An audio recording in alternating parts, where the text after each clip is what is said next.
प्रदेश कांग्रेस मुख्यालय में बैठक खत्म हुई है और डोटासरा और साथ ही साथ प्रभारी सुखजिंदर रंधावा मौजूद, क्या कुछ कह रहे हैं सुनते हैं। पदाधिकारी हैं, उनकी मीटिंग थी सीएम साहब और डोटासरा जी।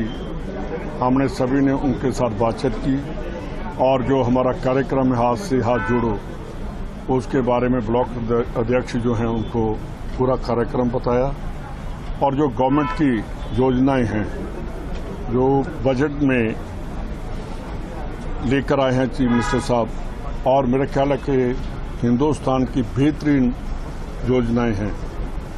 मैंने भी पंजाब का बजट देखा, अभी परसों ही हम सैटरडे को वो देख कर आए हैं।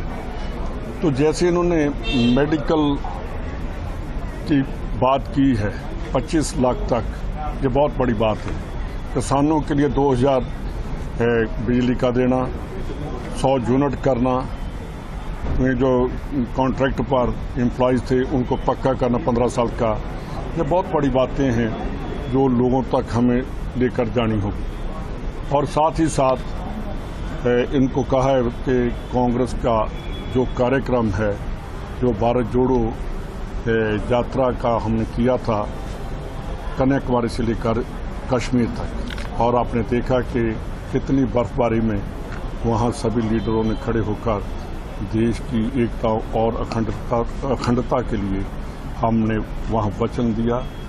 और ये कांग्रेस पार्टी जो सबसे पुरानी और देश के लिए जिसने बहुत अपना योगदान दिया, और कांग्रेस का मेरे ख्याल हर परिवार जो बैठा है कि जो लीडर भी हैं जहाँ जो घरों में बैठे हैं, उनका कोई न किसी परिवार के सदस्य ने कोई देश की आज़ादी के लिए काम किया।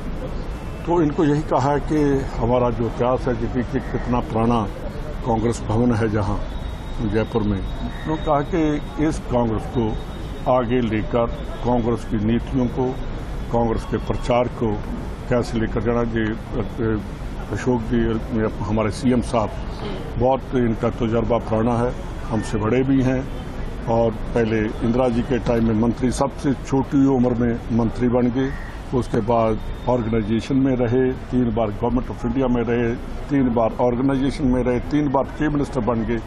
तो इनकी सबसे ज़्यादा जिम्मेदारी बन गई है कि राजस्थान में कांग्रेस को जब इलेक्शन आ रही है दिसंबर में, तो कैसे लेकर जाना है, क्योंकि जो पुराने हैं हम उनका अनुभव और उनकी जो कार्य करने की है उनको हम इस्तेमाल करेंगे और कांग्रेस को आगे लेकर जाएंगे।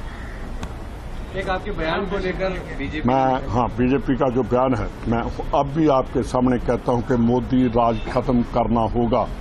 अगर मोदी राज खत्म होगा तो जो अडानी और उनकी जो चल रहा है वो खत्म होगा। एक बात मैं बताना चाहता हूं, जो पुलवामा की बात मैंने की थी वो मैंने इसलिए की क्योंकि मेरा अपना गांव 5 किलोमीटर पर है पाकिस्तान से।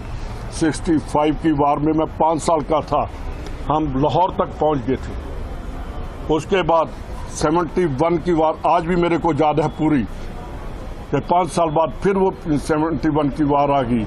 तो उस टाइम पाकिस्तान जो था पाकिस्तान, उसके 2 टुकड़े कांग्रेस ने कर दिए और हम लाहौर तक, और मेरा ख्याल है कि जब हम सुनते थे न्यूज़ तो जो आपका बीकानेर, गंगानगर 100-150 किलोमीटर हम पाकिस्तान के आगे निकल गए थे, पाकिस्तान की साइड में। मेरे अपने एरिया से कलन और मेरा वहाँ एरिया है जो, वहाँ से हम 22 किलोमीटर, शकरगढ़ उनकी तहसील थी, नारोवाल तक हम पहुँच गए थे। वो मैंने इसलिए कहा कि अगर काम करना है, 1 लाख के करीब इंदिरा गांधी ने, पाकिस्तान की फौजों ने, जो हमारे जनरल थे उनके आगे हथियार डाल दिए। और यार कैसे करेंगे? देशभक्ति वो है जो हमने और कांग्रेस ने की पाकिस्तान के, अब तक नहीं सर उठा सका। ये कांग्रेस की देन है कि कांग्रेस उस टाइम 2 टुकड़े हुए। मैं कहता हूं कि मोदी राज खत्म होगा तो देश की ज्यादा तरक्की होगी। जो अडानी अंबानी की बात करते हैं, जो उनके लिए हम कहते हैं कि वो खा गए, तो तभी होगा जब एक अच्छा राज आएगा, लोगों का राज आएगा, लोगों की बात करने वालों का राज आएगा, ईमानदारी का राज आएगा, तभी देश बचेगा।